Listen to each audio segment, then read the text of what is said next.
सत श्री अकाल। Welcome to blue bird overseas. मैं हूं जितेंद्र सिंह। आज हम बात करेंगे कि कवर लेटर आप कैसे लिख सकते हैं यदि आप किसी भी कंट्री में वीज़ा अप्लाई करने जा रहे हैं। तो यदि आप कवर लेटर का एक फॉर्मेट यूज़ करते हैं तो आपका वीज़ा लगने के चांस पूरे बढ़ जाते हैं, क्योंकि जब वीज़ा ऑफिसर के सामने आपकी फ़ाइल जाती है तो कवर लेटर एक इम्पॉर्टेंट रोल प्ले करता है ये वीज़ा ऑफिसर को समझाने में कि आपकी प्रोफाइल में है क्या और आप कैसे अपनी फ़ाइल को अरेंज करके लाए हैं और आपकी पर्पस क्या है ट्रैवल करने का। तो ये सारी चीज़ें जो हैं वो बड़ी क्लियर हो जाती है वीज़ा ऑफिसर को। इसलिए जब भी किसी कंट्री में वीज़ा अप्लाई करें तो एक बेस्ट कवर लेटर होना बहुत ज़रूरी होता है, जिससे कि आपके वीज़ा के चांस जो है वो और बेस्ट हो जाएं और चांस बढ़ जाए। तो कवर लेटर जब लिखने जाए तो कुछ इम्पॉर्टेंट पॉइंट्स हैं जो आपको ध्यान रखने हैं। तो इस वीडियो को एंड तक जरूर देख लें कि आपको जो काम की इन्फॉर्मेशन है वो आपके काम आ सके। सबसे पहले जब भी कवर लेटर लिखने जाए तो एक चीज़ का ध्यान रखें कि कवर लेटर वही होता है जो आपकी प्रोफाइल होती है। मीन्स जितनी आपने प्रोफाइल सबमिट करी है उसके जो इम्पोर्टेंट्स पॉइंट हैं उनको आप वीज़ा अफसर को समझा दें। जैसे कि आप कवर लेटर लिखने जाए तो स्टार्टिंग में आपकी इंट्रोडक्शन होती है, आपकी पासपोर्ट इन्फॉर्मेशन और अब उसकी वैलिडिटी आप बता सकते हैं या पासपोर्ट की इन्फॉर्मेशन दे सकते हैं। तो उससे आपकी जो बेसिक इन्फॉर्मेशन है वीज़ा अफसर के पास चली जाती है। और उसके बाद बात आती है आपके काम के बारे में कि आपका काम क्या है, आप वर्क क्या करते हैं। जो भी आप काम करते हैं उसको थोड़ा एक्सप्लेन करें। आपका बिजनेस क्या है, बिजनेस मोड क्या है और लोकेशन आप बता सकते हैं। ईयरली आप कितना कमाते हैं वो बता सकते हैं।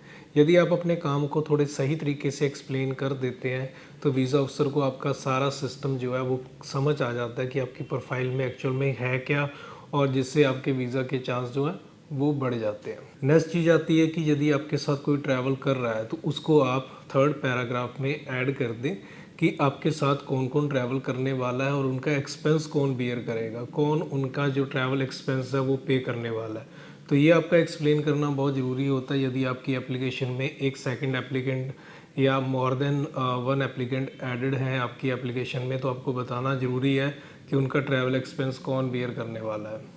इसके बाद जो नेक्स्ट पॉइंट आता है वो आता है आपका ट्रैवल पर्पस, कि आप जा क्यों रहे हैं, घूमने जा रहे हो तो क्या पर्पस है, क्यों जाना चाहते हैं घूमने के लिए। तो वो सारी चीज़ आपको एक्सप्लेन करनी ज़रूरी है।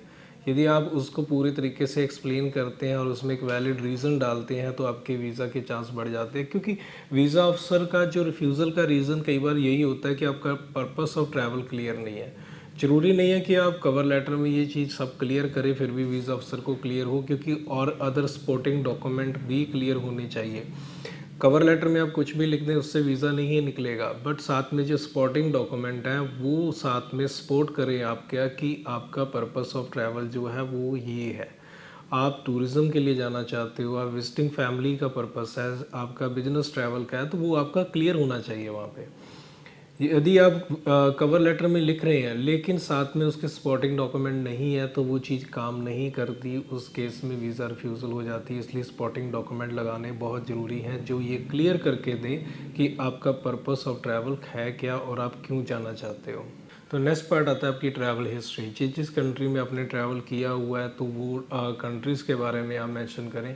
यदि आप फ्रेश पासपोर्ट पे ट्रैवल करने वाले हैं तो अपने इंडिया में ट्रैवल जो है उनके बारे में लिख दें कि आपने अभी तक इंडिया में ट्रैवल किया और उसके बाद फिर आप अब्रॉड में ट्रैवल करने जाएंगे। तो ये चीज़ें थोड़ी क्लैरिफाई वहाँ पे होनी ज़रूरी है, क्योंकि ये चीज़ें यदि आप एक्सप्लेन कर देंगे तो वीज़ा ऑफिसर को थोड़ा समझना ईजी हो जाएगा आपका पर्पस ऑफ ट्रैवल। उसके बाद बात आती है आपके फ़ंड्स के बारे में, आपकी प्रॉपर्टी के बारे में। यदि आपके पास फ़ंड्स हैं या फिर आपने सीए रिपोर्ट लगाई है उसके बारे में थोड़ा बहुत लिखते हैं। यदि कवर लेटर में ये चीज़ें लिखेंगे तो उससे क्या होगा कि आपकी पूरी प्रोफाइल समझ आनी ईजी हो जाएगी वीज़ा अफसर को कि आपने डॉक्यूमेंट लगाए क्या क्या है। क्योंकि इतना पार्ट आप लगा देते हैं उससे क्लियर हो जाती हैं चीज़ें, तो फिर बहुत ईजी होगा समझना वीज़ा अफसर के लिए भी, और उस केस में आपके वीज़ा के चांस जो हैं वो और स्ट्रॉन्ग होते जाएंगे। एट दी एंड आप एक जो है अपनी कमिटमेंट वीज़ा अफसर के सामने शो कर सकते हैं कि आपकी इंडिया में क्या क्या कमिटमेंट है, आपके फैमिली टाइज क्या है।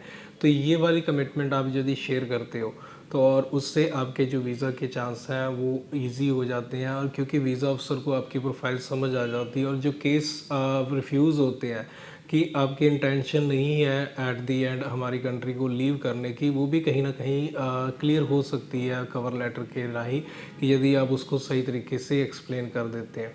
उसको सही तरीके से एक्सप्लेन करें, अपने फैमिली टाइज़, अपने बिजनेस टाइज़ जो हैं, वो फाइनेंशियल टाइज़ हैं, वो इंडिया में दिखाने की कोशिश करें। एक्सप्लेन करें वीज़ा अफसर को कि आपके क्या क्या रीज़न हैं वापस आने के। यदि आप उनको सही तरीके से एक्सप्लेन करते हैं और सही तरीके से उनको मेंशन करते हैं अपने कवर लेटर में, तो उससे वीज़ा आपके चांस जो हैं वो स्ट्रांग होते जाएंगे और आपका वीज़ा लगने के जो चांस हैं वो और भी बढ़िया हो जाएंगे। और कवर लेटर जो है वो उसका जो पर्पस है वीज़ा अफसर तक पहुंचाने का, अपनी इन्फॉर्मेशन वो भी कंप्लीट होगी। वीज़ा अफसर भी कवर लेटर को जो है वो ध्यान से पढ़े तो उसको सारी चीज़ें समझ आए, और प्रोफाइल में देखें तो साथ में सपोर्टिंग डॉक्यूमेंट भी हों उसके।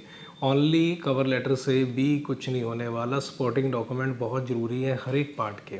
लास्ट में आप अपनी कमिटमेंट भी शो कर सकते हैं कि आपका ट्रैवल कंप्लीट होने के बाद आप इंडिया वापस आएंगे और आके आप अपना फर्दर जो काम है वो अपना कंप्लीट करेंगे और अपनी बिजनेस या जॉब को आप कंटिन्यू करेंगे।